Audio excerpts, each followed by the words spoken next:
Ake ngikhuleke umhlaba wonke nasendaweni zonke la kuhamba kufinyelele khona lo mfanekiso oqoshiwe.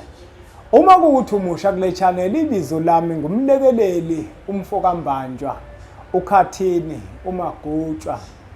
Ngumshana wakwaNgcobo fuze, omashiya amahla ngathi azoshumayela, umzukulu kaMdumo, ozalwa uThumbula Tyatshatsa, kaPheshe, kaMaguyane, kaVaphi, kaNokhonjo.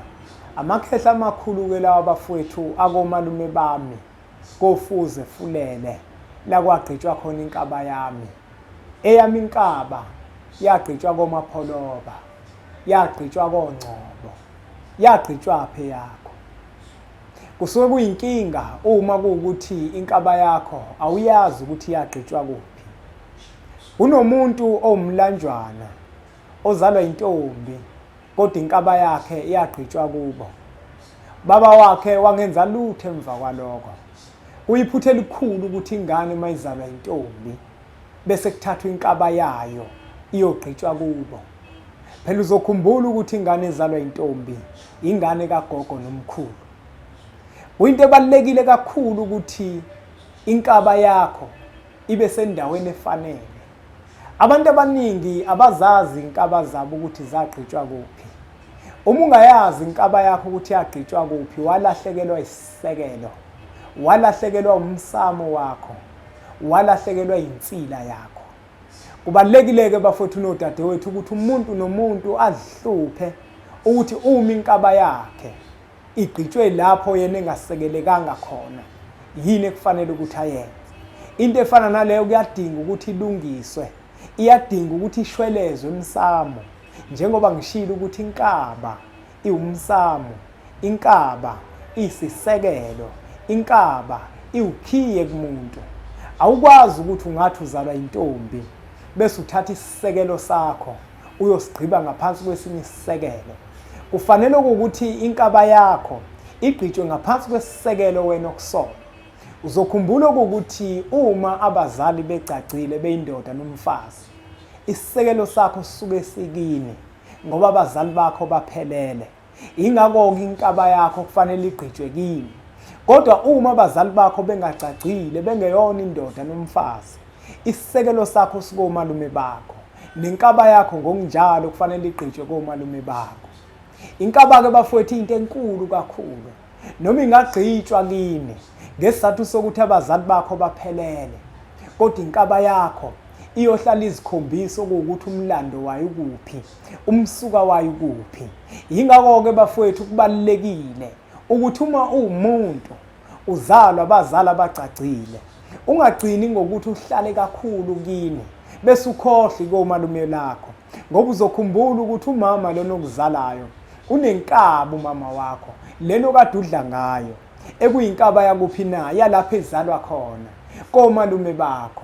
Uzokhumbula nakhona ukuthi khona isalukwazi sakhona esasikade esiganile, naye uma wakho adla kuleyo nkaba yaleso salukwazi. Naye kubalekile ukuthi alikhumbule komalume lakhe. Ngamafuphi wonke umuntu kuyinto ebalekile, kuyinto esemqoka kuye ukuthi abuye avakashe komalume bakhe. Noma ngaze kuthiwa abazali bakho bagcagcile bayindoda nomfazi, akusho ukuthi wena usuphelele kini. Hamba uye komalume bakho ngoba lenkabo nayo inkaba yakomalume bakho. Omunye umuntu-ke kuyenzeka abafowethu nodadewethu uthola ukuthi isisekelo sakhe sike khaboma kagogo wakhe, ngoba wonke umuntu kubalekile ukuthi aqonde ukuthi owakhe umzali uzaleka kanjani, ukuze ezothi uma ilandela lenkaba, esilandela lesisekelo, efuna ukuthola lokhiye walenkaba yakhe, ukuthi eyakhe inkaba ikuphi la ikhona, umsuka wayo ukuphi. Athi uma ehambe yakocela kulomsamo, njengoba sisho sithi inkaba iwona umsamo, ukuze athi uma efika kuona lowo msamo loyo athi ecela bese acela izinto zenzeke. Omunye-ke kuyenzeka uthole ukuthi ngishiko umalume lakhe akaliqondi, aliqondile, akazi yena kodwa ukuthi aliqondile. Wazi ukuthi nje umama wakhe uzalwe esibongweni esithile, kanti abazali bakamama wakhe babekade bengaganene, bengeyona indoda nomfazi. Kufanele kuthatha umama wakhe ahlehle abuyele emuva, naye umama wakhe inkaba yakhe yagqitshwe endaweni eronke. naye yakhe inkabi isigqitshwe endaweni erong. Kubalulekile-ke bafowethu ukuthi isisekelo sakho wena njenganomuntu, inkaba yakho ibe sendaweni efanele ukuze uma ushiselwa impepho kube ukuthi leyo mpepho ozoyishiselwa izokwazi ukuthi ixhumane namathongo lawo ocelelwa kuwona. Abantu abaningi kuthola ukuthi uzalelwa komalume bakhe kodwa inkaba yakhe yagqitshwa kubo. Uma kusondela emsamo eshiselwa impepho umehluka ngawuboni. Axakeke ukuthi hawu mina ngoba ngizalelwa komalume kuthiwa abantu abazalelwe komalume banenhlanhla nje. Kanti inkinga inkaba yakho yagqitshwa kwenye indawo. Njengoba wena ushiselwa impepho la kukhona insila yakho engekho le ekhaya. Kusafanele ukuthi kushwelezwe ethongweni ngale nkaba yakho. Umzali wakho lona wathatha inkaba yakho waphisana ngayo kusafanele ukuthi kuzoshwelezwa la ethongweni. Uzucabanga ukuthi mhlambe nalomuntu oshisa impepho mhlamba akakhulumanga kahle. Ngoba nabo babuye bangakhulumi kahle. Labantu abashisa impepho babuye bangakhulumi kahle. Mahla amazwi abawakhipha ngomlomo. Kodwa enhlizweni yakho kazi kusuke kukhona wonani lawo mazwi. Ake ngibuze nje kunina nonke bantu enabanikazi bempepho. Lamazwi osuke wakhipha ngomlomo kungabi wona yini lawa asuke esenhlizweni yakho? Noma enhlizweni yakho kukhona okunye. Emlomeni uthi lo muntu akaphumelele kodwa enhlizweni yakho uthi akashone phansi. Uthi ngomlomo izinto zakhe azilunge kodwa enhlizweni uthi sengathi lento ingangalunga. Bafowethu, ngoba nayo lento yempepho into ejulile. Umuntu oshisa impepho akuyi ngobudala. Abantu abaningi bazi ukuthi umuntu oshisa impepho kufuna kube umuntu omdala ekhaya. Hayi akuhambi kanjalo. Umuntu oshisa impepho umuntu ogcotshwa abantu abadala ukuthi kube uyena oshisa impepho. Ombheka umuntu okuyena ngempela oshisa impepho. Uma kuthiwa phakathi kwekhaya kuzoba khona umsebenzi ufika kuqala, afika ahlala linde ngoba ugcotshwa abantu abadala. Uthola ukuthi uyena ozolinda kusenziwe ezinye izinto ngoba uyena umnikazi wempepho. Ugcotshiwe le ekhaya. Inhliziyo yakhe ikhululekile. Unomoya omuhle noma ezakhe izinto zingenzeki kodwa ngoba yena uphiwe okuwukuthi uyothinta impepho le ekhaya bese izinto zabantu ziyenzeka. Akuthi abantu uma bephumelela bese yena acasuke acabanga ukuthi abantu bathwebula amadlozi ale ekhaya.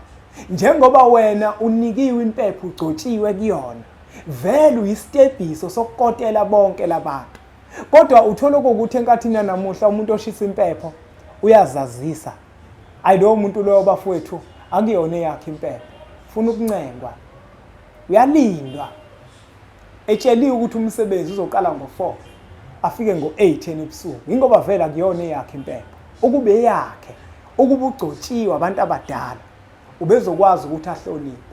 Abantu abaningi abashisa impepho benza izinto eziningi ezamanyala, benza izinto ezokungcola. Ingoba vele abakugcotshela ukuthi bashisa impepho.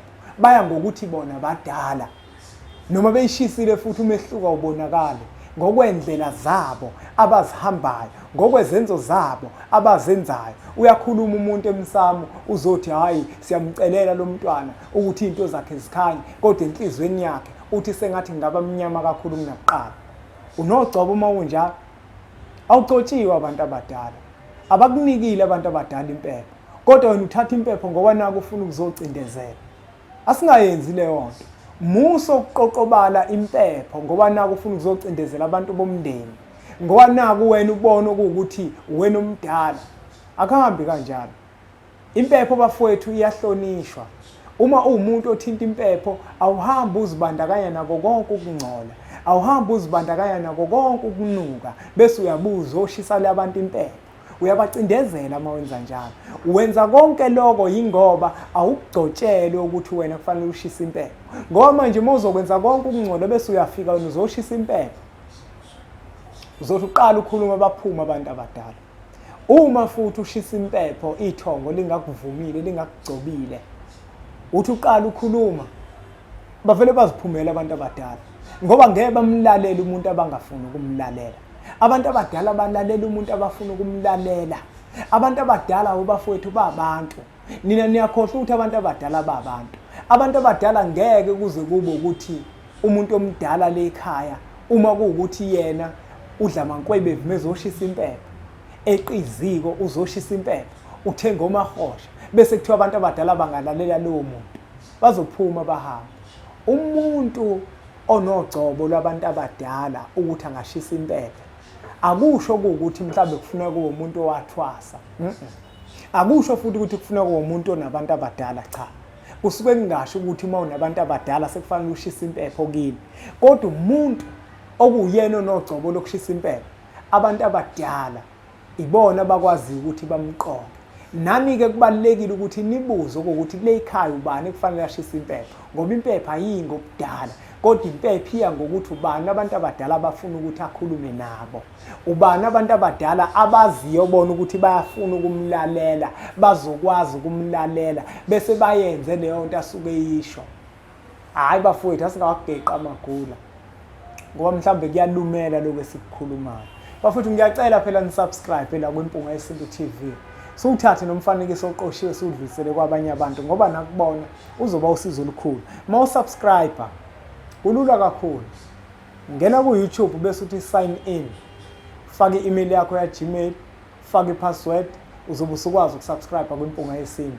Kodwa ngigijime kakhulu kule nyanga. Ngithuke kami ngithi ngiyangena ku YouTube laphana ngibuka ama-subscriber 89,000. Hayi bafowethu ngeke. Angathi impela uApril lo sothi siwugoqa sobe siku 90,000. Asibonge kakhulu ke kubona bonke abathe ba subscribe. La sikhona bafowethu siKwaZulu Natal eMphelandaba. Sike enkabeni yeTheku uyasithinta kuzona inombolo lezi mawufuna uzohlala phansi nathi silenze uhlelo lokuthi sixoxe nasocingweni siyakwazi ukulenza uhlelo. Uyakwazi ukubhuka isikhathi esiwu-30 minutes kuba u-350, esiyi-hour kuba u-450. Uyasithinta kuzona inombolo lezi. Ake sithi ke nje impunga.